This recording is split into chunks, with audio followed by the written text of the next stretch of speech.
Hello everyone, welcome to my channel CIB with show. Friends, आज हम ABM के module सी में चैप्टर नंबर 21 का पार्ट 15 करेंगे।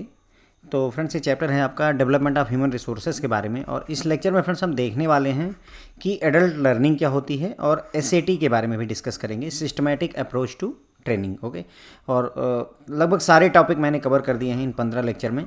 फिर भी अगर आपको लगता है कि कोई टॉपिक रह जाता है तो कमेंट सेक्शन में बताएं, उसको भी कवर कर दिया जाएगा। ठीक है, मैंने अपनी तरफ से लगभग सारे टॉपिक इस चैप्टर के कवर कर दिए हैं।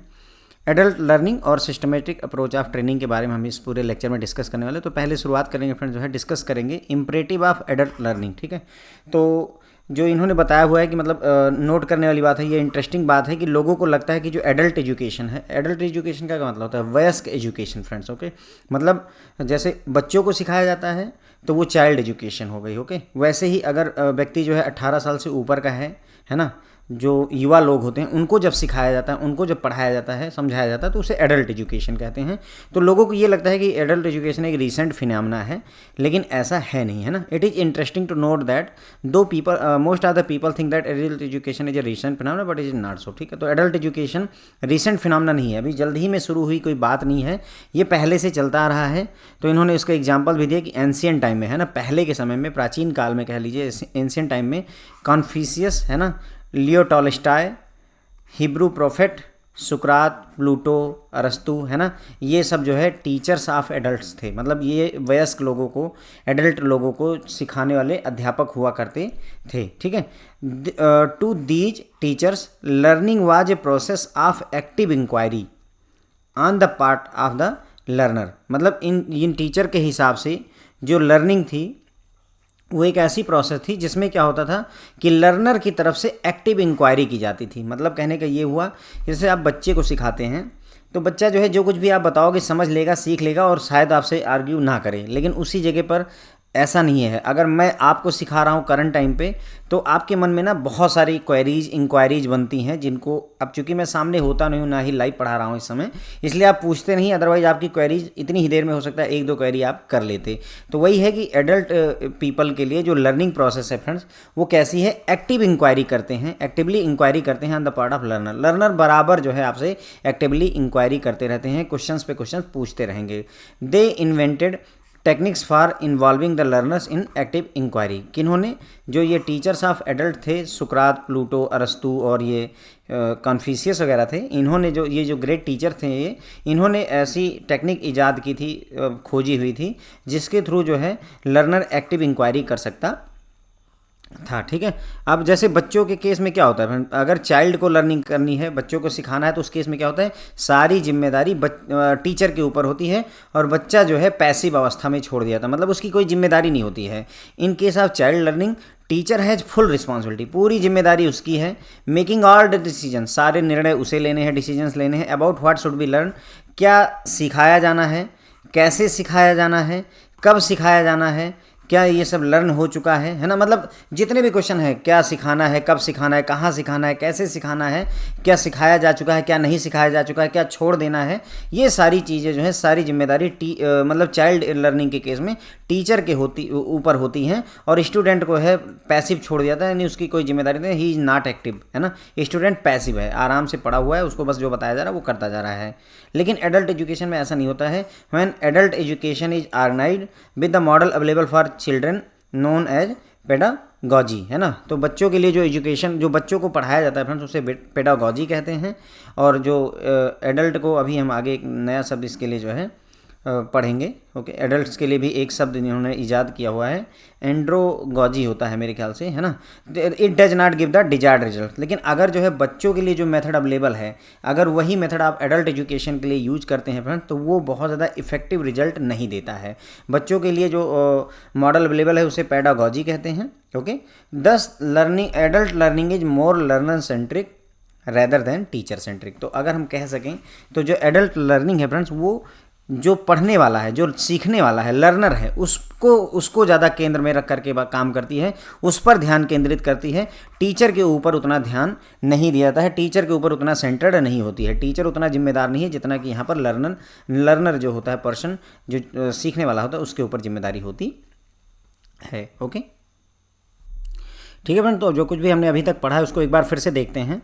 तो हमने ये पढ़ा एडल्ट लर्निंग में कि मतलब लोगों को ये लगता है कि एडल्ट लर्निंग जो है रिसेंट फिनोमेना है, लेकिन ऐसा नहीं है। वयस्क एजुकेशन प्राचीन काल से, एंशियंट टाइम से होती आ रही है। मतलब सुकरात और प्लूटो और अरस्तु के टाइम से होती आ रही है, और इन्हें टीचर्स ऑफ एडल्ट कहा गया है। मतलब ये वयस्क लोगों को पढ़ाने वाले टीचर होते थे। और ये जो टीचर थे इन्होंने मतलब ये क्या मानते थे कि जो लर्निंग है वो क्या है, एक्टिव इंक्वायरी होनी चाहिए। कहाँ से? लर्नर की तरफ से अगर एक्टिव इंक्वायरी है तो उसी प्रोसेस को लर्निंग मानते थे एडल्ट के केस में। ठीक है, उन्होंने ऐसी टेक्निक डेवलप की थी जिसमें लर्नर एक्टिव इंक्वायरी कर सकता था। फिर उन्होंने बताया कि बच्चों की एजुकेशन जब होती है तो उसमें टीचर के ऊपर सारी जिम्मेदारी होती है, सारा दामोदार उसी के कंधों पर होता है, सारे डिसीजन उसे ही लेने होते। किसे? टीचर को। बच्चे की जिम्मेदारी कोई नहीं होती, उसे पैसिव रखा जाता है। उसका काम होता है जो टीचर का है वो करना, इससे ज़्यादा कुछ नहीं।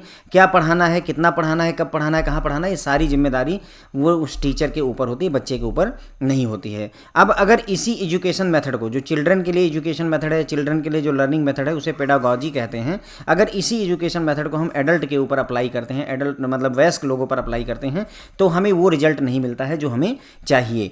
क्योंकि एडल्ट लर्निंग जो होती है वो लर्नर सेंट्रिक होती है, यानी कि जो सीखने वाला है। जैसे अभी आप सीख रहे हैं, लर्नर आप हैं, तो आपके ऊपर ध्यान केंद्रित करने की जरूरत है, टीचर सेंट्रिक नहीं है। जो एडल्ट एजुकेशन है उसमें मेरे ऊपर उतना जोर देने की जरूरत नहीं जितना आपके ऊपर जोर देने की जरूरत है। मैं पढ़ा रहा हूँ, आप पढ़ें ही ना, आप पेन कॉपी ले करके न्यूमेरिकल सॉल्व ही ना करें तो कोई फ़ायदा निकलने वाला नहीं है। तो इसीलिए कहा गया कि एडल्ट लर्निंग जो है फ्रेंड्स वो लर्नर सेंट्रिक ना होकर के लर्नर सेंट्रिक है, ना कि टीचर सेंट्रिक है। टीचर सेंट्रिक कौन सी है? ये पेडागॉजी। पेडागॉजी क्यों है? क्योंकि इसमें सारी जिम्मेदारी टीचर के ऊपर रहती है फ्रेंड्स। ओके, आगे बढ़ते हैं फ्रेंड्स। देखिए अल्टीमेटली जो है 1920 और 1930 के अराउंड में एडल्ट लर्निंग पर जो है कुछ थॉट दी जानी शुरू हुई। मतलब अरस्तु और प्लूटो वगैरह ने समझाया था, लेकिन फिर जो जोर दिया गया एडल्ट लर्निंग को 1920 और 30 के बाद में के आसपास में जाकर के यहाँ पर एडल्ट लर्निंग को थोड़ा सा जोर दिया गया। It was Lindeman's work which can be cited as the first instance of defining the prospective of adult learning. तो एडल्ट लर्निंग का जो पहला व्यक्ति, पहला इंस्टेंस, पहला एग्जाम्पल मान सकते हैं जिन्होंने एडल्ट लर्निंग के बारे में थोड़ा सा काम किया, वो कौन थे?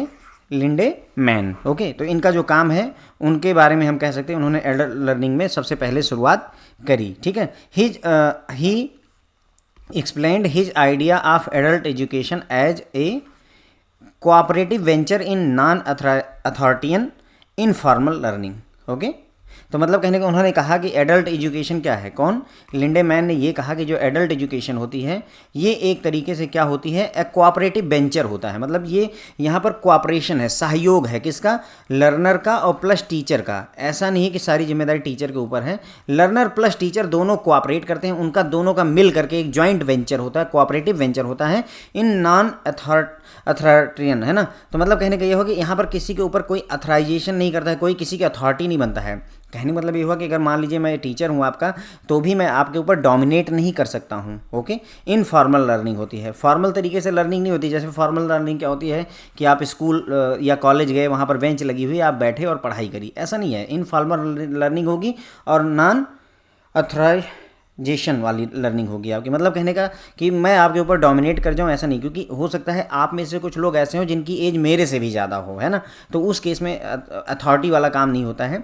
तो एडल्ट एजुकेशन को इन्होंने ये माना कि एक कोऑपरेटिव वेंचर है, आपस में सहयोग कर रहे हैं लोग, और इसमें कोई किसी के ऊपर अथॉरिटी नहीं जमाता है। और इनफॉर्मल लर्निंग होती है, जैसे नॉर्मल तरीके से लर्निंग होती है वैसी लर्निंग नहीं होती है। The chief purpose of which is to discover the meaning of experience, a quest of mind which digs down to the roots of perception which formulate our conduct, a technique of learning for adult which makes education coterminous with life and hence elevates living itself to the level of adventurous experiment. ठीक है, तो मतलब ये जो education है, adult education है, उसका chief मुख्य पर्पज़ क्या है? To discover the meaning of experience. मतलब आपके अनुभव की मीनिंग को डिस्कवर करने की कोशिश की जा रही है। एक खोज है, एक क्वेस्ट है ऑफ माइंड, मतलब आपके दिमाग की एक खोज है, which digs down to the roots of preconceptions, है ना। तो आप मतलब कहने का ये है कि एडल्ट एजुकेशन में क्या होता है कि कोई भी चीज़ को आप ऐसे सिंपली एक्सेप्ट नहीं करेंगे।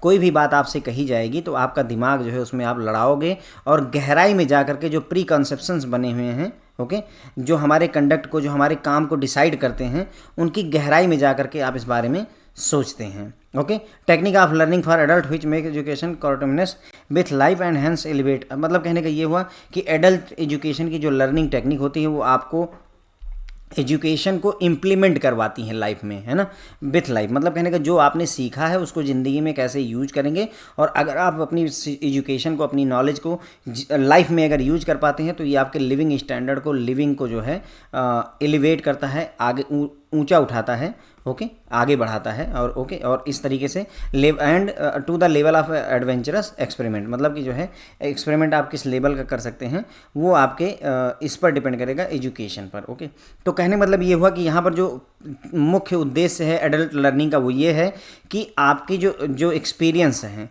उसकी मीनिंग को डिस्कवर करना, आपका जो माइंड है वो डिग डाउन करता है, अच्छी तरीके से खोज करता है, क्वेस्ट ऑफ माइंड, एक खोज चलती है आपके दिमाग में कि जो प्री कॉन्सेप्शन पहले से जो चला आ रहा है उसकी जड़ क्या है। ओके, और ये टीचिंग जो टेक्निक होती है उसमें क्या है कि आपका एजुकेशन को आप अपनी लाइफ में कैसे इंप्लीमेंट कर सकते हैं उसके बारे में भी होती है एडल्ट लर्निंग। और ये अगर आप अपनी एजुकेशन को अपनी लाइफ में यूज कर सकते हैं तो वो आपके लिविंग स्टैंडर्ड को या लिविंग स्टाइल को भी एलिवेट करता है, ऊँचा उठाता है। ठीक है, आगे बढ़ते हैं। The special effort to define and understand adult learning includes Edward Lee Thorndike. ठीक है, तो एडवर्ड ली थॉर्नडाइक ने जो है इसमें स्पेशल एफर्ट दिया हुआ है, और उन्होंने कहा कि जो एडल्ट लर्निंग होती है फ्रेंड, जैसे हम लोग क्या कहते हैं कि जैसे जैसे उम्र बीतती है वैसे वैसे जो है हमारी मतलब जो है लर्निंग पावर घटने लगती है। लोग ऐसा कहते हैं कि मतलब जो है अगर आप अभी मान लीजिए जो है जो बच्चा 18 साल का है, 20 साल का है, उसकी लर्निंग पावर और जो 40 साल के उनकी लर्निंग पावर और जो 55 साल के उनकी लर्निंग पावर में डिफरेंस होता है। तो हम ये मानते हैं कि जो 18-20 साल का उसकी लर्निंग पावर ज़्यादा अच्छी होती है, क्षमता ज़्यादा होती है, 40 साल की और कम होती है, 55 साल के लोगों की लर्निंग पावर क्षमता और कम होती है। ओके, लेकिन ऐसा नहीं है।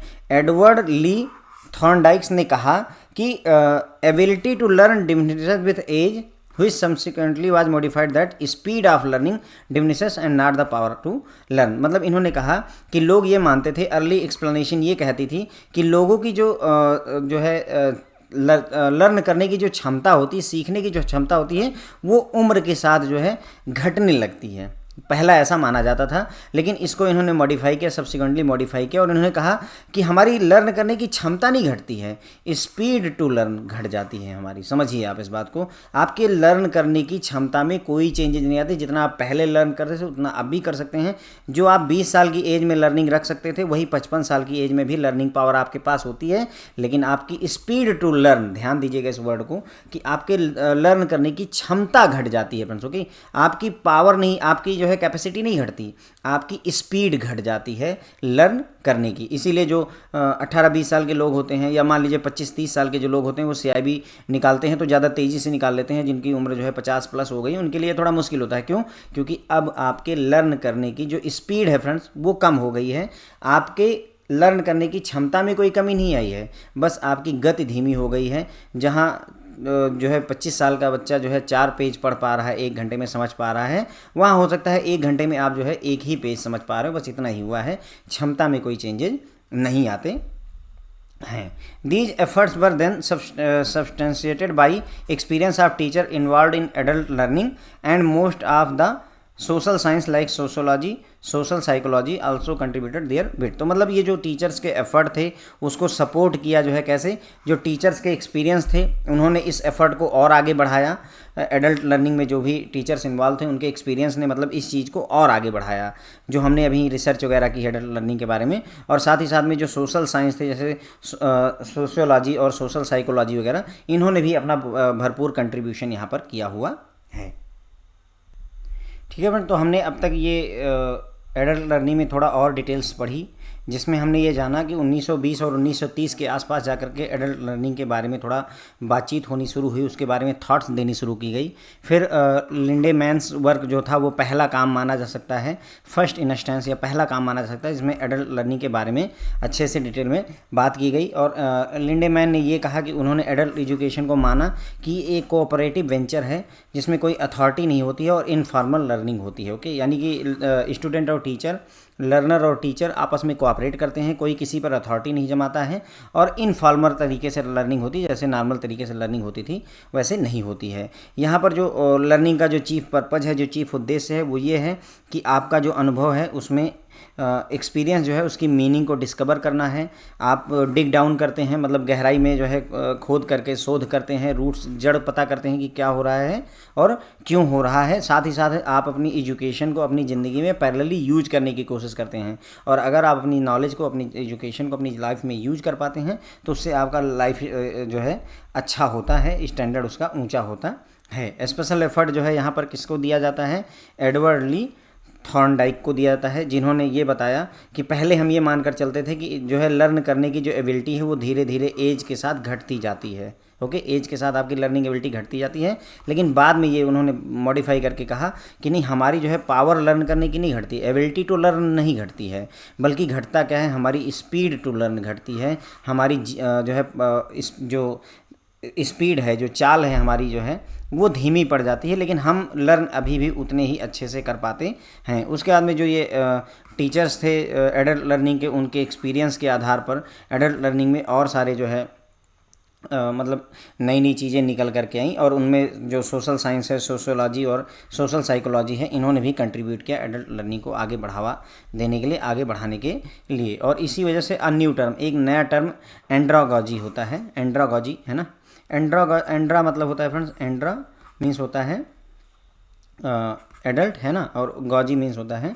एजुकेशन कह लीजिए। इसी तरीके से पेडा जो होता है आपका, पेडा मीन्स होता है चाइल्ड है ना, इसीलिए देखिए पेडा से ही पेडेस्ट्रियन बना होता है ना, वो पैदल चलने वाले को ना, पैर से है ना, ये होता है। मतलब कहने का पेडागॉजी जो होता है फ्रेंड्स वो ऐसे समझ लीजिए चाइल्ड एजुकेशन से रिलेटेड है, और एंड्रागॉजी जो है आपका एडल्ट एजुकेशन से रिलेटेड है, ज़्यादा डीप में नहीं जाते हैं। तो एक नया टर्म एंड्रागॉजी जो है क्वाइंड हुआ to differentiate adult learning process from the child learning. Child learning को हमने क्या कहा?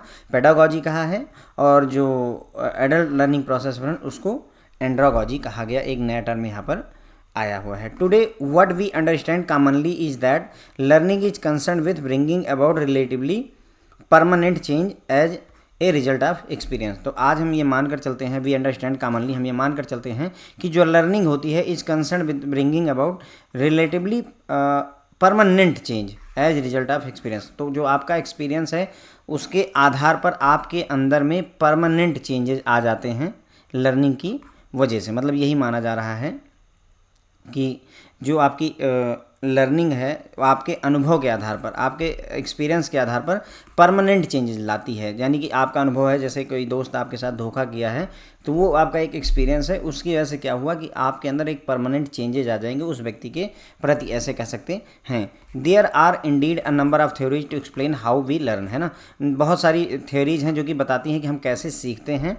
ओके, अब यहाँ पर मैल्कम सेफर्ड नोल्स है ना, Malcolm Shepherd Knowles categorise them in 3 sets. तो यहाँ पर जो थियरी हैं कि कैसे हम लर्न करते हैं उसको 3 कैटेगरी में इन्होंने बांटा हुआ है। किसने? Malcolm Shepherd Knowles. बुक में केवल नोल्स लिखा हुआ है, इनका पूरा नाम जो है मैल्कम सेफर्ड नोल्स है फ्रेंड्स। ओके, तो इन्होंने कैटेगराइज किया 3 सेट में। ओके, जो थियरी है कि हाउ वी लर्न, उसमें पहली थियरी है फ्रेंड्स आपकी मैकेनिस्टिक या बिहेवियरिस्ट थ्योरी। ओके, तो मैकेनिस्टिक थ्योरी क्या कहती है? These theory holds that learner is passive, यानी वही बच्चों वाला, जो बच्चों को पढ़ाते हैं तो कैसे होती है हमारी, पैसिव होती है हमारी ना, बच्चे पैसिव रहते हैं। Learner is passive in process of learning. तो एक तरीके से मैकेनिस्टिक लर्निंग या बिहेवियरिस्टिक लर्निंग आप समझ लीजिए पैडागॉजी से रिलेटेड है, जहाँ पर बच्चों को पढ़ाया जाता है। तो दीज थ्योरी होल्ड्स कि लर्नर इसमें पैसिव रहता है, एक्टिव नहीं रहता है। Okay, if one introduces N input, यानी स्टिमुलस अगर दिया जाता है into a human being you will get a pre determined response. तो अगर आप कोई स्टिमुलस करते हैं, कोई इनपुट देते हैं, तो आपको एक पहले से ही फिक्स रिस्पॉन्स मिलता है। मतलब कहने का ये हुआ कि अगर आप बच्चे से ये पूछेंगे कि एप्पल माने, तो वो फिक्स रिस्पॉन्स होगा, ही विल से कि सेब। ओके, तो वही कह रहे हैं। इन अदर वर्ड्स, दूसरे शब्दों में, learning occurs only when a learner is considered to give right response to a given stimulus. दूसरे शब्दों में उन्होंने कहा कि लर्निंग तभी हो सकती है जब लर्नर उस स्थिति में हो कि वो स्टिमुलस जो भी आप इनपुट दो उसके बदले में सही रिस्पॉन्स दे पाए, तभी लर्निंग पॉसिबल होती है। ये बच्चों वाले केस में है, मैकेनिस्टिक थ्योरी या बिहेवियरिस्टिक थ्योरी कहते हैं फ्रेंड्स। ओके, और ये नोल्स के अकॉर्डिंग होती है। नोल्स के हिसाब से थ्योरी जो है हाउ टू लर्न की 3 थ्योरी हैं। पहला मैकेनिस्टिक थ्योरी, दूसरा हम कॉग्निटिव थ्योरी। कॉग्निटिव थ्योरी मतलब होता है फ्रेंड्स कॉग्निजेंस, मतलब नॉलेज, आपकी जो आपका माइंड है वो कैसा काम करता है, वो कॉग्निटिव से रिलेटेड होता है। तो these theory equate man with his brain. In theory में क्या होता है, आदमी को उसके दिमाग के बराबर मान लिया जाता है कि मतलब आदमी का जो दिमाग है वही सब कुछ आदमी से करवाता है। कुल मिलाकर के ये थ्योरी ये मानकर चलती है। तो based on proposition that one thing that distinguishes human being from other living thing is that they process brain that are capable possess जो है brain that are capable of critical thinking and problem solving. तो मतलब ये कहती है theory कि human being जो है दूसरे लोगों से, हम दूसरे लिविंग थिंग से हम अलग क्यों होते हैं, क्योंकि ह्यूमन बीइंग के पास में दिमाग होता है, ब्रेन होता है, हम ब्रेन पोजेस करते हैं जो कि क्रिटिकल थिंकिंग और प्रॉब्लम सॉल्विंग में क्षमता रखता है, कैपेबल होता है। इसीलिए मतलब हम दूसरे लिविंग थिंग से, गाय और भैंसों या फिर जानवरों से हम अलग क्यों होते हैं, या पेड़ पौधों से, पंछियों से अलग क्यों होते हैं, क्योंकि हमारे पास दिमाग होता है जो कि हमें क्रिटिकल थिंकिंग और प्रॉब्लम सॉल्विंग की क्षमता देता है। हम कोई प्रॉब्लम देखते हैं तो उसका सोल्यूशन निकाल सकते हैं। सभी लोग मतलब जो है सभी लिविंग थिंग्स ऐसा नहीं कर सकती हैं। The purpose of learning therefore is to teach the brain to engage in such critical thinking and problem solving. तो यहाँ पर जो लर्निंग का पर्पज होगा, उद्देश्य होगा, वो ये होगा कि ब्रेन को इंगेज किया जाए इस तरीके की क्रिटिकल थिंकिंग के लिए और प्रॉब्लम सॉल्विंग के लिए, तब उसे हम बोलेंगे ये कॉग्निटिव थ्योरी है।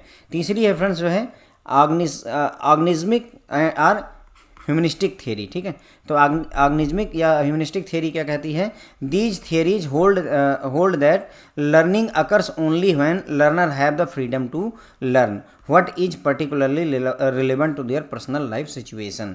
तो मतलब ये थ्योरी ये कहती है, ह्यूमनिस्टिक थ्योरी ये कहती है कि लर्निंग तभी हो सकती है जब लर्नर को लर्न करने की आज़ादी हो, सामने वाले को अगर सीखने की आज़ादी होगी, और वो भी उसमें क्या सीखना चाहेगा जो पर्टिकुलरली उसकी पर्सनल लाइफ सिचुएशन में रिलेवेंट होगा, उसे ज़्यादा सीखना चाहेगा। जैसे आपको ट्रेनिंग दी जा रही, अगर उसमें आपको लगता है कि हाँ एफडी पे इंटरेस्ट कैसे कैलकुलेट करते हैं, क्योंकि आपने 5 लाख की एफडी करवा रखी है, तो आप भी जानना चाहते हैं कि 5 लाख की एफडी पे इंटरेस्ट कैसे कैलकुलेट करते हैं, तो ऐसी चीज़ों को लर्न करने में आप ज़्यादा इंटरेस्ट दिखाओगे।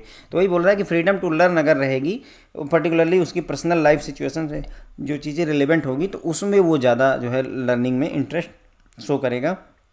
The purpose of learning is to encourage each individual to develop his or her full unique potential. तो जो लर्निंग का पर्पज होता है फ्रेंड्स, वो क्या होता है, लोगों को इनकरेज करना होता है, हर एक इंडिविजुअल को, ताकि वो अपना फुल और यूनिक पोटेंशियल डेवलप कर सके। ठीक है, तो ये जो भी हमने पढ़ा फ्रेंड्स इसको एक बार रिव्यू करते हैं।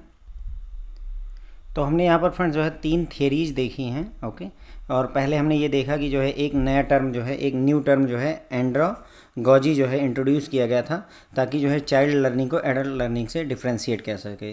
चाइल्ड लर्निंग को पेडागॉजी कहते हैं और एडल्ट लर्निंग को एंड्रोगॉजी कहा जाता है। ठीक है, और अभी जो समझा जाता है उसके हिसाब से क्या होता है कि जो है जो आपका एक्सपीरियंस का जो रिजल्ट होता है उसके हिसाब से हम परमानेंटली जो है आपके बिहेवियर में या आपके अंदर चेंजेस चाहते हैं। बहुत सारी थियरी हैं जो कि बताते हैं कि हाउ वी लर्न, हम कैसे सीखते हैं।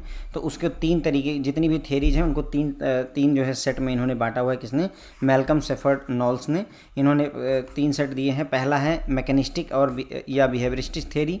इसके हिसाब से जो है इसमें लर्नर जो होता है वो पैसिव होता है, जैसे चाइल्ड एजुकेशन में। ओके, पूरी प्रोसेस ऑफ लर्निंग में जो लर्नर है वो पैसिव रहेगा। अगर आप कोई इनपुट देते हैं, कोई स्टिमुलस करते हैं ह्यूमन बीइंग में, तो उसके एक प्री डिटरमाइंड आपको रिस्पांस मिलता है। जैसे स्टिमुलस का क्या मतलब होता है फ्रेंड, जैसे आपको एक थप्पड़ मारा जाए अभी आपके गाल पे, तो बदले में जो है आपका जो गाल है या शरीर है वो भी एक रिस्पांस जनरेट करता है। तो एक तरीके से इनपुट क्या है, आपका थप्पड़ है, और जो गाल ने उसके रिस्पांस में जो भी आपके हुआ वो आपका रिस्पांस होता है फ्रेंड्स। ओके, तो स्टिमुलस यही होता है, इनपुट देना किसी चीज़ को, है ना। जैसे आपने किसी को चिल्लाया या किसी को 2 थप्पड़ मारे, तो बदले में उसने 2 थप्पड़ आपको मार दिए, तो वही है कि मतलब जो है स्टिमुलस या इनपुट देना हो गया एक तरीके से। दूसरे शब्दों में अगर कहें, लर्निंग जो है तभी हो सकती है जब लर्नर जो है सही कंडीशन में हो, राइट कंडीशन में हो, कि वो सही रिस्पांस दे सके जो भी स्टिमुलस दिया जाए या जो भी इनपुट वहाँ पर दिया जाए। दूसरी थ्योरी आती है फ्रेंड जो है कॉग्निटिव थ्योरी। कॉग्निटिव थ्योरी क्या कहती है कि जो ह्यूमन होता है, जो व्यक्ति होता है, जो मैन होता है, वो अपने ब्रेन के बराबर होता है। और अदर लिविंग थिंग्स से ह्यूमन अलग क्यों होते हैं? क्योंकि हमारे पास दिमाग होता है जो कि इस लायक होता है कि वो आपको क्रिटिकल थिंकिंग, जो आपको सोचने की क्षमता देता है, समस्याओं को सॉल्व करने की क्षमता देता है। इसलिए जो कॉग्निटिव थ्योरी है वो कहती है कि यहाँ पर लर्निंग का जो पर्पज होता है वो आपके ब्रेन को ट्रेन करना चाहते हैं, टीच करना चाहते हैं, ताकि आपका ब्रेन जो है इस तरीके की क्रिटिकल थिंकिंग में, सोच में और प्रॉब्लम सॉल्विंग में इन्वॉल्व रहे। उसके बाद में आगे बढ़ते हैं। तीसरी थ्योरी है ऑर्गेनिज्मिक और या फिर जो है ह्यूमनिस्टिक थ्योरी कह सकते हैं। तो इसमें क्या है, ये थ्योरी कहती है कि जो है लर्निंग तभी होगी जब फ्रीडम हो लर्न करने की। ओके, जो लर्नर है उसको लर्न करने की फ्रीडम होगी तभी लर्निंग होती है। और वो भी लर्न क्या करेगा, जो उसके पर्सनल लाइफ सिचुएशन से रिलेवेंट हो, उन्हीं चीज़ों को वो लर्न करना चाहेगा। Okay, the purpose of learning का पर्पज क्या होता है? किसी को सिखाने सीखने का उद्देश्य क्या होता है? ताकि वो इंडिविजुअल अपना फुल पोटेंशियल और यूनिक पोटेंशियल को वो डेवलप कर सके। अब आगे बढ़ते हैं। When we examine the training and development function in organisational context it become apparent that all three sets are relevant as all three types of situation exist in organisation. तो अगर हम ट्रेनिंग और डेवलपमेंट को किसी organisation के point of view से देखें तो ये लगता है कि जो तीनों सेट हैं, है ना, तीन थ्योरी जो हमने पढ़ी, वो तीनों की तीनों तरीके की सिचुएशन ऑर्गेनाइजेशन में होती हैं, इसलिए तीनों ही रिलेवेंट हो जाती हैं। Besides the specific framework of theories most of them have certain common assumptions. There are theory related to the variable associated with the actual teaching learning situation. Specific framework of theory मतलब जो theories के specific framework हैं उसके अलावा most of them have certain common assumption, बहुत सारी हैं ऐसी जिनकी कॉमन एजम्पशन होती है। और कुछ जो आपके लर्निंग और टीचिंग सिचुएशन से रिलेटेड वेरिएबल्स होते हैं उनसे रिलेटेड भी कुछ थ्योरीज हैं जिनकी लिस्ट यहाँ पर डेकेंजो और रॉबिन्स ने दी है। अभी जो मैंने यहाँ बात आपको बताई वो यहाँ पर आपको समझ में आएगी कि ये क्या कहना चाह रहे हैं। तो डेकेंजो और रॉबिन्स ने बताया कि जो आपकी लर्निंग से रिलेटेड वेरिएबल्स होते हैं फ्रेंड्स, उनके बारे में हम बात करेंगे कि learning is enhanced when learner is motivated. तो आपकी लर्निंग इन्हेंस हो जाती है, लर्निंग अच्छी हो जाती है अगर लर्नर जो सीखने वाला है वो मोटिवेटेड होता है। क्लियर सी बात है, अगर डीमोटिवेटेड होगा तो वो अच्छे से लर्निंग नहीं करेगा। This means that the learning experience must be so organise that it should create desire to learn. तो इसलिए ये ज़रूरी हो जाता है कि जो लर्निंग एक्सपीरियंस है वो इस तरीके से ऑर्गेनाइज किया जाए, डिजाइन किया जाए कि जो सामने वाला है, जो सीखने वाला है, उसके अंदर सीखने की इच्छा जग जाए, डिजायर मतलब जो है लर्न करने की इच्छा जग जाए। जैसे कई लोगों के लेक्चर बहुत बोरिंग होते हैं, आपका मन नहीं करता है, कई लोगों के लेक्चर बहुत इंटरेस्टिंग होते हैं, तो आपके अंदर लर्न करने की इच्छा जग जाए। तो इसीलिए लर्निंग इन्हेंस हो जाती, अच्छी हो जाती है अगर लर्नर मोटिवेटेड फील करता है। Learning requires feedback. अब अगली बात है कि लर्निंग में फीडबैक की ज़रूरत होती है। Knowledge of result is necessary for learner to improve upon his mistake. तो अगर आपको, जैसे आपने मान लीजिए कोई चैप्टर तैयार किया, अगर उसका आपको टेस्ट देने को मिले तो उससे क्या होगा कि आपको अपना स्टेटस पता चलेगा कि आपका फीडबैक क्या है, मैंने जो पढ़ा वो फ़ायदेमंद रहा या नहीं फ़ायदेमंद रहा, तभी आप अपनी मिस्टेक को सुधार सकेंगे और अच्छा इंप्रूव कर सकेंगे। इसीलिए लर्निंग में फीडबैक की ज़रूरत होती है। Result should be there it is necessary to improve upon his mistakes. अपनी मिस्टेक्स को इम्प्रूव करने की ज़रूरत होती है। The feedback also tend to act as motivator when the learner knows that he is proceeding in the right direction. ठीक है, तो फीडबैक जो है मोटिवेशन का काम करता है अगर लर्नर को ये पता चले कि जो है वो सही दिशा में बढ़ रहा है। जैसे अगर आपने 50 क्वेश्चंस का टेस्ट दिया, पहले टेस्ट में आपके 20 मार्क्स आए, अगले टेस्ट में आपके 25 मार्क्स आए, अगले टेस्ट में आपके 35 मार्क्स आ रहे हैं, तो ये मोटिवेशन का काम करता है कि हाँ ठीक है, धीरे धीरे मेरे अंदर में इंप्रूवमेंट आ रही है। तो ये एक मोटिवेशन का काम करता है कौन? फीडबैक। तो लर्निंग में फीडबैक जरूरी हो जाता है, मस्ट हो जाता है। Reinforcement increases the likelihood that a learn behaviour will be repeated. तो जो री-इन्फोर्समेंट होता है फ्रेंड्स वो इंक्रीज करता है इस बात के चांस कि जो लर्न बिहेवियर है उसको रिपीट किया जाएगा। Behaviour that is positively reinforced or encouraged and therefore sustained. मतलब कहने का जो पॉजिटिव बिहेवियर होते हैं आपके, अगर मतलब जो आपका व्यवहार है उसको पॉजिटिवली री-इन्फोर्स किया जाए, मतलब जो अच्छी बातें हैं अगर उनको आपको फिर से याद दिलाया जाए तो वो जो है आपको इनकरेज करती हैं और आप उनको होल्ड करके रखते हैं, सस्टेन करके रखते हैं। ओके, जैसे आप किसी अपने अच्छे मित्र से मिलते हैं मान लीजिए, ओके, और अगर आपने उसकी कोई अच्छी हैबिट देखी, कोई अच्छी आदत देखी, तो आपको लगता है कि हाँ ये आदत मुझे अपने अंदर में अपनानी चाहिए। अगर ऐसा होता है तो आप क्या करोगे, उस चीज़ को आप होल्ड करके रखोगे, उस चीज़ को सस्टेन करके रखोगे और उसे रिपीट भी करोगे, उस बिहेवियर को रिपीट भी करेंगे। तो रीइंफोर्समेंट मतलब आपको किसी चीज़ को आप भूल गए तो उसको फिर से जो है आपको याद दिलाया गया, तो रीइंफोर्समेंट जो है आपके इस बात के chances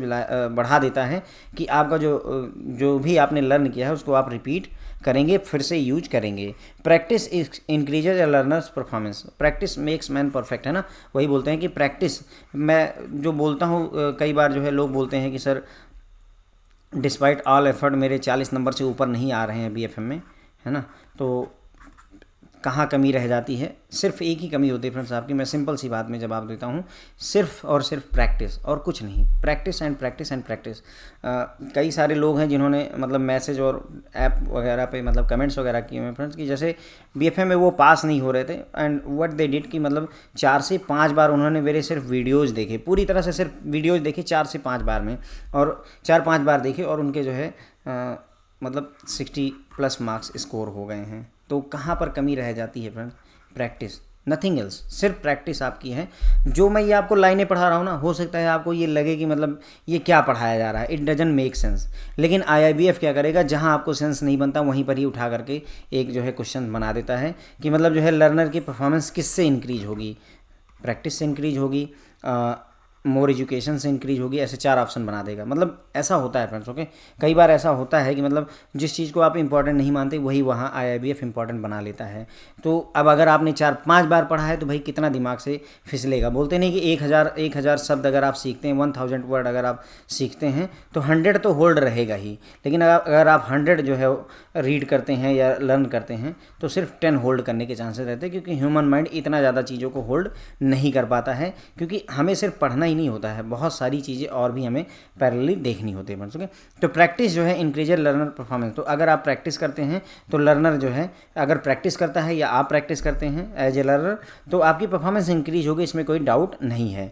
learning must be transferable to the job. अब जो कुछ भी आपने सीखा है उसको अपनी ज़िंदगी में, अपनी नौकरी में आपको यूज कर सकें, ऐसा ज़रूरी होता है। Learning a skill just for the sake of it will not work, it must be possible to apply what is learn. तो मतलब आपने केवल इसलिए सीख लिया है कि हाँ मुझे सीखना था। लर्निंग एक कोई स्किल आपने सीखी, जैसे आपने मान लीजिए सिलाई करना सीखा, तो सिलाई करना सीखा केवल इसलिए कि चलो सिलाई सीखनी है, ऐसा नहीं है। It must be applied. आपको कोशिश करनी चाहिए कि आप जो है सिलाई सीखी हुई है तो सिलाई को कर सको, आप सिलाई बुनाई कर सको फ्रेंड्स, ओके। तो learning must be transferable to job. अपनी जॉब जो भी जॉब है आपकी, उसके लिए जो भी आपको सिखाया गया, जैसे डिजिटल प्रोडक्ट के बारे में, डिजिटल प्रोडक्ट की मार्केटिंग के बारे में आपको सिखाया गया। फॉर एग्जांपल बैंक के प्रॉस्पेक्ट से बात कर लेते हैं, तो अगर आपने डिजिटल प्रोडक्ट के मार्केटिंग के बारे में सिखाया गया तो भाई जो सिखाया गया डिजिटल प्रोडक्ट के बारे में आपकी नॉलेज बढ़ी, आपको बताया गया कैसे कस्टमर को एंटरटेन करना है। अब जब आप ब्रांच में बैठते हैं और अगर आपने 10-15 कस्टमर्स को उस बारे में डिटेल में बताते हैं तो इसका मतलब जो भी आपने लर्न किया उसको आपने अपने जॉब में आगे बढ़ाया है, ओके। तो यहाँ तक जो भी पढ़ा है फ्रेंड्स इसको एक बार देखते हैं, ठीक है फ्रेंड। तो हमने यहाँ पर देखा कि जो लर्निंग है उसमें 3 सेट हैं मतलब थियरी के, और उन तीनों सेटों को जो है किसी भी ऑर्गेनाइजेशन में यूज किया जा सकता है, क्योंकि तीनों तरीके की सिचुएशन ऑर्गेनाइजेशन में होती है। किसी में लर्नर पैसिव है, किसी में लर्नर जो है क्रिटिकल थिंकिंग कर रहा है, किसी में लर्नर फ्रीडम टू लर्न चाहता है। तो कुल मिलाकर के तीनों सिचुएशन होती है, तो इसलिए तीनों तरीके की थियरी को हम यहाँ पर ऑर्गेनाइजेशन में यूज कर सकते हैं। फिर हमने देखा कि जो लर्निंग के वेरिएबल्स हैं उनमें कुछ जो है टीचिंग लर्निंग सिचुएशन से रिलेटेड कुछ वेरिएबल्स हैं जो कि बहुत इंपॉर्टेंट होते हैं, जिसमें से डेकेंजो और रॉबिन्स की लिस्ट है।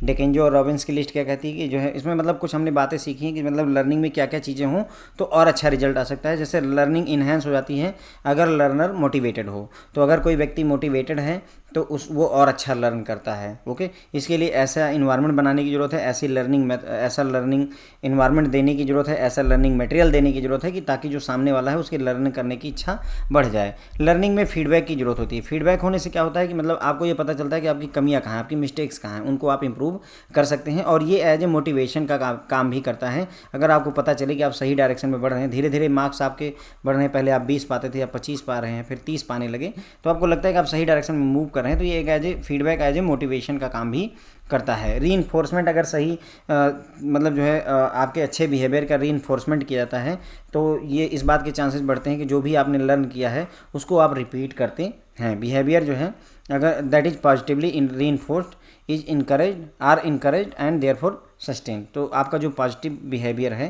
जो आपका बिहेवियर अगर उसे पॉजिटिवली रीइंफोर्स किया जाता है, आपको याद दिलाया जाता है, तो आप उसको लॉन्ग टाइम तक याद रखने की कोशिश करते हैं और उसे रिपीट भी करते हैं। प्रैक्टिस की वजह से जो लर्नर की परफॉर्मेंस है वो बढ़ जाती है। लर्नर जितना ज़्यादा प्रैक्टिस करेगा उतना ही ज़्यादा उसकी जो है परफॉर्मेंस इंप्रूव होती है। ओके, लर्निंग जो होनी चाहिए वो आपकी जॉब में ट्रांसफरेबल होनी चाहिए। जैसे हम जो लोग अभी पढ़ते हैं उसका जॉब से लेना देना नहीं होता है। जो हमने 10th 12th और बीएससी वगैरह में जो हमने साइन थीटा कॉस थीटा पढ़ा था, आई बिलीव कि अभी तक हमने कहीं कुछ यूज नहीं किया है। लेकिन लर्निंग ऐसी होनी चाहिए फ्रेंड्स जो आपकी जॉब में ट्रांसफरेबल हो। तो learning skill just for sake of work not work, है ना, just for sake of it, है ना, विल नॉट वर्क। मतलब कहने कि अगर केवल सीख रहे हैं केवल इसलिए कि मुझे सीखना है, तब नहीं अच्छा है। आपको जो लर्न किया है उसे अप्लाई करना आना चाहिए। ओके, आगे बढ़ते हैं। While establishing an effective training सब system, all aspect related to adult learning should be considered and kept as backdrop which who needs training, है ना। तो मतलब कह रहे हैं कि जब आप अगर मान लीजिए एडल्ट लर्निंग का जो है सिस्टम इस्टेब्लिश करना चाहते हैं, इफेक्टिव ट्रेनिंग सिस्टम इस्टेब्लिश करना चाहते हैं एडल्ट लर्निंग का, तो जो एडल्ट लर्निंग के जितने भी एस्पेक्ट अभी तक हमने डिस्कस किए उनको ध्यान में रखने की ज़रूरत होती है। जैसे ट्रेनिंग की ज़रूरत किसको है, हु नीड्स ट्रेनिंग। तो ट्रेनिंग की ज़रूरत किसको है, तो डिफरेंट ग्रुप जिनको ट्रेनिंग की ज़रूरत हो सकती है वो हैं यंग रिक्रूट्स, जिन्हों अभी आपने हायर किया है। स्पेशलिस्ट हो सकते हैं, एचआर स्पेशलिस्ट हो सकते हैं, आईटी के स्पेशलिस्ट हो सकते हैं, क्रेडिट के स्पेशलिस्ट हो सकते हैं, है ना। तो इस तरीके से स्पेशलिस्ट, मिडिल लेवल एग्जीक्यूटिव हो सकते हैं जो आपके जीएम वगैरह होते हैं, middle level. Senior and top executive वगैरह हो गए, या जीएम वगैरह मेरे ख्याल से सीनियर और टॉप एग्जीक्यूटिव में जीएम ईडी, है ना, एमडी, ये सब टॉप एग्जीक्यूटिव और सीनियर एग्जीक्यूटिव आते हैं। मिडिल लेवल में आपका एजीएम डीजीएम वगैरह आ जाएंगे, है ना, एजीएम और डीजीएम वगैरह आते हैं। तो इन सभी को जो है मतलब हम ट्रेनिंग प्रोवाइड कर सकते हैं। तो हु नीड्स ट्रेनिंग, तो लगभग मेरे ख्याल से सभी लोग हो गए जो नए हायर हुए हैं, वो भी मिडिल लेवल के लोग, सीनियर लेवल के लोग, स्पेशलिस्ट लोग, सभी को ट्रेनिंग की जरूरत होती है। लेकिन कंटेंट अलग अलग होगा। The content and nature of training of these group will very. लेकिन इसमें कंटेंट क्या रहेगा और किस तरीके की नेचर ऑफ ट्रेनिंग क्या रहेगी वो अलग होगी। इस व्यक्ति को अलग चीज़ें सिखानी, इस व्यक्ति को अलग चीज़ें सिखानी है। अब आप सोचिए एमडी को ट्रेनिंग देना है वो एक अलग बात होगी, नया पीओ ज्वाइन किया उसको ट्रेनिंग देना है एक अलग बात होगी, दोनों अलग अलग चीज़ें हैं। ओके, तो इसलिए कंटेंट अलग अलग होगा। अब वही बता रहे हैं कि यंग वन के लिए it may be modern management technique. तो अगर कोई नया ज्वाइन किया है, नया रिक्रूट है, पीओ है, तो उसके लिए क्या होगा, मॉडर्न जो मैनेजमेंट टेक्निक्स हैं उसके बारे में उसको सिखाया जाए तो अच्छा रहेगा। फॉर दोज विथ एक्सपीरियंस, अब कुछ लोग ऐसे हैं जिन्होंने स्केल 2 स्केल 3 में हैं, उन्होंने 10 साल 15 साल एक्सपीरियंस रखा हुआ है। तो those with experience it may centre around to their being enable to take up more responsible position. तो मतलब जो आप उनको ट्रेनिंग प्रोवाइड करेंगे वो ऐसी होनी चाहिए कि वो और रिस्पॉन्सिबल पोजीशन को मतलब हैंडल करने के लिए तैयार हो जाएं। स्पेशलिस्ट लोग जो हैं आईटी के, एचआर के, क्रेडिट के, the training should keep them abreast with latest development in their field of specialisation. तो जो आपकी ट्रेनिंग होनी चाहिए वो उनको अपडेट रखे, एकदम टॉप पर रखे। कहाँ पे, जो भी लेटेस्ट डेवलपमेंट है उनकी स्पेशलाइजेशन की फील्ड में। जैसा कि मैंने बताया आईटी के अगर लोग हैं, एचआर के लोग हैं, अगर स्पेशलिस्ट लोगों को आप ट्रेनिंग दे रहे हैं तो इनकी फील्ड में, एचआर की फील्ड में क्या लेटेस्ट डेवलपमेंट हैं, क्या लेटेस्ट टेक्नोलॉजीज आई हुई हैं, क्या क्या चेंजेज हुए हैं, उसके बारे में आपको ट्रेनिंग देनी चाहिए या प्रोवाइड की जानी चाहिए। फॉर सीनियर और टॉप मैनेजमेंट जो है there it could relate to development of vision, entrepreneurship and business strategy. तो अगर सीनियर और टॉप मैनेजमेंट को आपको ट्रेनिंग प्रोवाइड करनी है तो वहाँ पर जो ट्रेनिंग का एजेंडा होना चाहिए वो होना चाहिए कि उनके अंदर विजन डेवलप किया जाए, एंटरप्रेन्योरशिप की स्पिरिट लाई जाए और बिजनेस स्ट्रेटजी, आगे बैंक को कैसे चलाया जाए, कॉर्पोरेट डिसीजन कैसे लिए जाए, उन सब के बारे में आप यहाँ पर ट्रेनिंग दे सकते हैं इन लोगों को। ठीक है, तो सिस्टमेटिक अप्रोच टू ट्रेनिंग, अब ये अगला टॉपिक होगा फ्रेंड्स। उसके पहले ये जो हमने यहाँ पर पढ़ा हुआ है इसको एक बार रिपीट कर लेते हैं।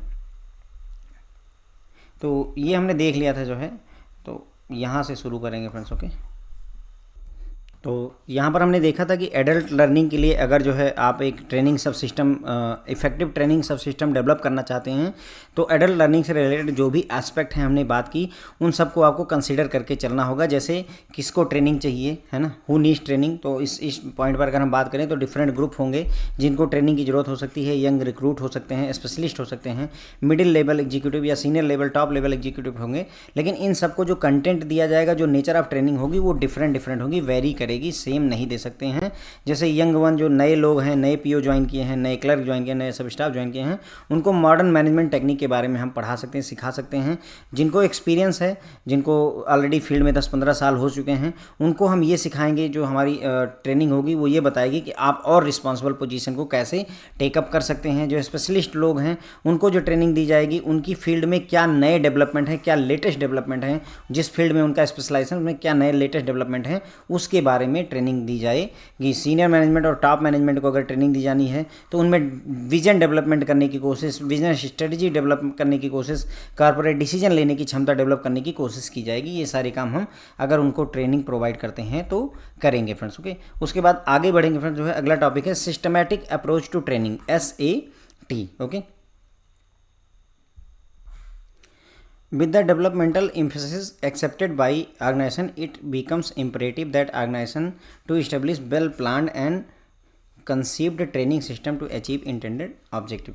तो मतलब कहने का ये है कि डेवलपमेंट और लर्निंग की हम इतनी सारी बातें कर चुके हैं, तो ऑर्गेनाइजेशन के लिए ये महत्वपूर्ण हो जाता है कि वो जो है एक वेल प्लान्ड ट्रेनिंग सिस्टम को डेवलप करें ताकि वो अपने उद्देश्य को अचीव कर सकें। यानी हर एक संस्था को अपने लोगों को ट्रेनिंग देनी है, उसके लिए उन्हें एक प्लान्ड मैनर में चलना होगा। ऐसे मतलब रैंडम तरीके से हम ट्रेनिंग नहीं दे सकते हैं फ्रेंड्स। ओके, अभी हमने ट्रेनिंग में देखा भी था कि 4-5 स्टेप होते हैं, जिसमें है ना ट्रेनिंग की नीड के बारे में पता करते हैं, फिर उसके बाद में ट्रेनिंग को डिजाइन करते हैं, फिर उसके बाद में ट्रेनिंग को कंडक्ट करवाते हैं, फिर ट्रेनिंग को इवेल्युएट करवाते हैं, और फिर जो है ट्रेनर का सिलेक्शन वगैरह कराते हैं। मतलब एक फ्रेमवर्क होगा, एक स्टेप बाय स्टेप प्रोसेस होगी। जैसे आपका लोन जो है वो सैंक्शन होता है तो उसमें भी स्टेप्स जुड़े हुए हैं। पहले लोन ऑफिसर देखेगा, फिर ब्रांच मैनेजर देखेंगे, अगर रीजनल मैनेजर वगैरह हैं या सर्कल हेड वगैरह हैं तो वो देखें। मतलब स्टेप बाय स्टेप चलते हैं हम। ऐसे नहीं है कि मतलब कोई लोन जो है लोन ऑफिसर नहीं पास कर दिया, कोई लोन सर्कल हेड नहीं पास कर दिया। देयर इज ए स्टेप, है ना, देयर इज ए सर्टन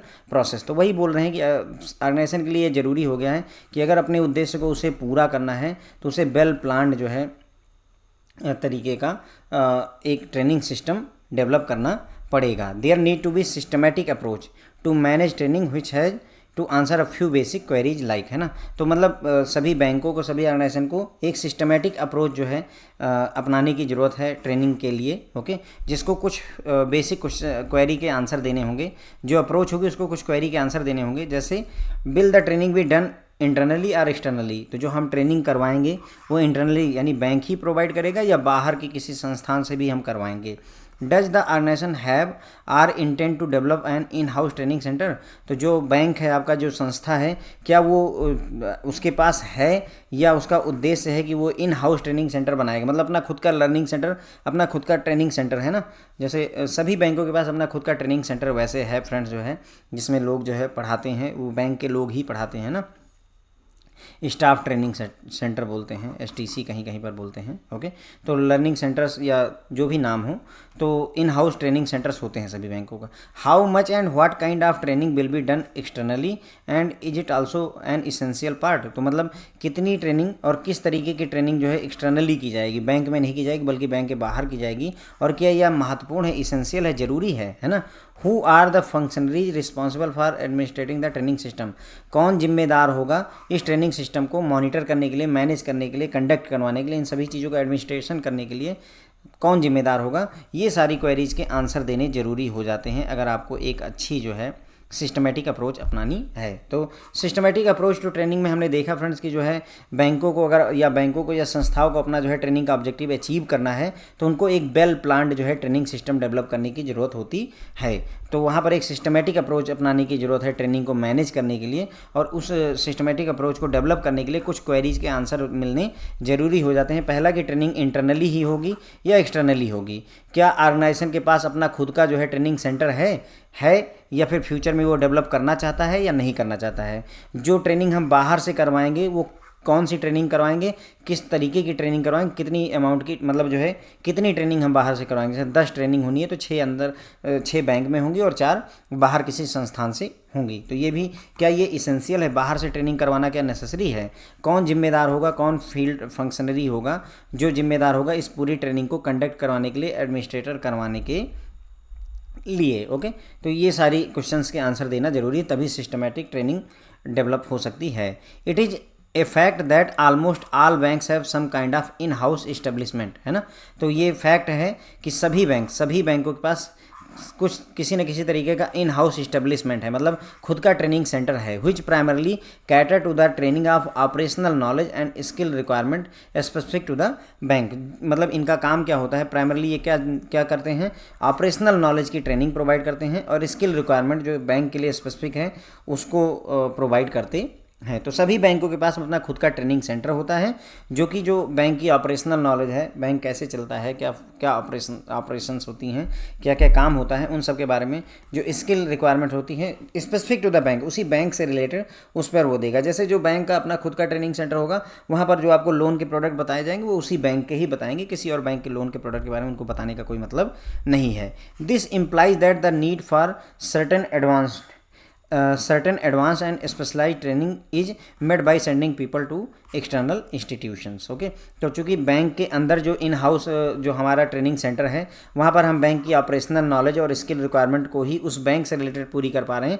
तो अगर हमें कुछ एडवांस लेवल की ट्रेनिंग चाहिए या कोई स्पेशलाइज्ड ट्रेनिंग चाहिए, तो उसके लिए हमें बैंक के लोगों को, अपने लोगों को एक्सटर्नल इंस्टीट्यूशन में भेजना पड़ेगा। जैसे कई बैंक IIBF के थ्रू भी अपने ऑफिसर्स को ट्रेनिंग प्रोवाइड करवाते हैं, तो वो भी एक एक्सटर्नल इंस्टीट्यूशन हो गया जो कि ट्रेनिंग प्रोवाइड करेगा। The most common among these are specialised institutes which impart training in management, finance and behavioural skills. तो मोस्ट कॉमन जो स्पेशलाइज्ड इंस्टीट्यूट्स होते हैं फ्रेंड, ये स्पेशलाइज्ड इंस्टीट्यूट होते हैं जो कि ट्रेनिंग प्रोवाइड करते हैं। विच इम्पार्ट्स ट्रेनिंग इन मैनेजमेंट, ये मैनेजमेंट में ट्रेनिंग देते हैं, फाइनेंस में ट्रेनिंग देते हैं और बिहेवियरल स्किल में ट्रेनिंग प्रोवाइड करते हैं, जो ये एक्सटर्नल इंस्टीट्यूशन की हम बात कर रहे हैं। ठीक है, आगे बढ़ते हैं। Whether the actual training is done internally और externally, organisation have to follow certain logical process for enhancing knowledge, skill and attitude of their personal. तो चाहे मतलब हम एक्चुअल ट्रेनिंग चाहे इंटरनली करवाई जाए चाहे एक्सटर्नली करवाई जाए, लेकिन ऑर्गेनाइजेशन को कुछ जो है लॉजिकल प्रोसेस को फॉलो करना पड़ता है ताकि वो अपने लोगों की नॉलेज, स्किल और एटीट्यूड को डेवलप कर सकें, इन्हेंस कर सकें। ठीक है, तो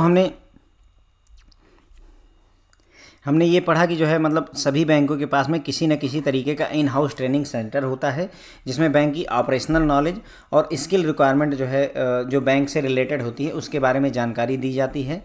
इसका मतलब अगर आपको एडवांस लेवल की ट्रेनिंग चाहिए, स्पेशलाइज्ड ट्रेनिंग चाहिए, तो उसके लिए अपने लोगों को, अपने बैंक के स्टाफ मेंबर को एक्सटर्नल इंस्टीट्यूट में आपको भेजना पड़ेगा। ओके, मोस्ट कॉमन जो है स्पेशलाइज्ड इंस्टीट्यूट जो होते हैं वो ट्रेनिंग प्रोवाइड करते हैं कौन से, मैनेजमेंट के फील्ड में, फाइनेंस से रिलेटेड और बिहेवियरल है ना स्किल से रिलेटेड जो है ट्रेनिंग प्रोवाइड करते हैं। चाहे जो भी ट्रेनिंग आप प्रोवाइड करें, चाहे इंटरनली प्रोवाइड करें चाहे एक्सटर्नली, ऑर्गेनाइजेशन को जो है एक लॉजिकल जो है प्रोसेस को फॉलो करना पड़ता है ताकि अपने लोगों की जो नॉलेज है, स्किल है, एटीट्यूड है, उसको डेवलप किया जा सके, इन्हेंस किया सके। तो जो लॉजिकल प्रोसेस है वो कौन कौन सी है फ्रेंड, तो देखिए दीज आर, यही आपके 4-5 स्टेप्स हैं ट्रेनिंग के। Training need analysis, TNA and identification of training needs. Training need analysis की जाती है सबसे पहले, उसके बाद में प्रिपरेशन ऑफ ट्रेनिंग प्लान किया जाता है। फिर तीसरे स्टेप में conduct of training which includes designing the programme in terms of time, duration, target group, sequence of input and methodology, है ना। तीसरे स्टेप में आप ट्रेनिंग को कंडक्ट करवाएंगे जिसमें आपको प्रोग्राम को डिजाइन करना पड़ेगा, कितने समय का होगा, कितनी देर का होगा, कौन से लोगों को हम ये ट्रेनिंग प्रोवाइड करेंगे, किस सीक्वेंस में हम बढ़ेंगे, क्या मेथोडोलॉजी रहेगी समझाने की, ये सारा कुछ हम प्लान बनाते हैं, चेकआउट करते हैं। Okay, evaluation of the training programmes and plans, है ना। तो जो भी आपका ट्रेनिंग प्रोग्राम हुआ है, जो भी प्लान है, उसको इवेल्युएट किया जाता है कि सही है या नहीं है। फिर selection and development of the trainers होता है, ये सबसे 5वां और लास्ट स्टेप होता है। तो हमने ये पहले भी डिस्कस किया हुआ है, पर जो है उसी को जो है स्टेप्स में दिया हुआ है इन्होंने। जो है पहला स्टेप क्या है कि अगर आपको ट्रेनिंग कंडक्ट करवानी है तो आपको ट्रेनिंग नीड एनालिसिस करनी पड़ेगी, जिसे TNA बोला है इन्होंने। ट्रेनिंग नीड एनालिसिस करेंगे कि ट्रेनिंग की ज़रूरत किसको है। ओके, उसके बाद में प्रिपरेशन करेंगे आप ट्रेनिंग प्लान का। ओके, डिजाइनिंग करना जिसे कहते हैं। फिर आप कंडक्ट करवाते हैं ट्रेनिंग, जिसमें आपको सारी चीज़ों का केयर करना होगा। कितने देर की ट्रेनिंग होगी, है ना, कितने बजे शुरू होगी, किन लोगों को सिखाएंगे, यंग रिक्रूट को सिखाएंगे या टॉप मैनेजमेंट को सिखाएंगे, ये सारी चीज़ें आपको। उसके बाद में ट्रेनिंग प्रोग्राम किया तो उसमें आप एग्ज़ाम वगैरह लेंगे और जिसका आप फीडबैक वगैरह करवाएंगे। ओके, और वही इवेल्युएशन करना होता है। ठीक है, उसके बाद में लास्ट स्टेप में selection and development of trainers किया जाता है। तो इसमें जो ट्रेनर्स हैं, जो ट्रेनिंग प्रोवाइड कर रहे हैं, उनका सिलेक्शन और डेवलपमेंट का काम भी इसी स्टेज में ही किया जाता है फ्रेंड्स। ओके, तो ये हो गया फ्रेंड्स जो है आपका ट्रेनिंग के बारे में लगभग सारी बातें हो गई फ्रेंड्स। ये चैप्टर हमने chapter number 21 fully cover up कर दिया है। टोटल 15 लेक्चर आए हुए हैं और मैंने कुछ छोड़ा नहीं है। फिर भी अगर आपको लगता है कुछ छूटा हुआ है तो कमेंट सेक्शन में बताएं, I will cover that. Okay, thank you so much friends.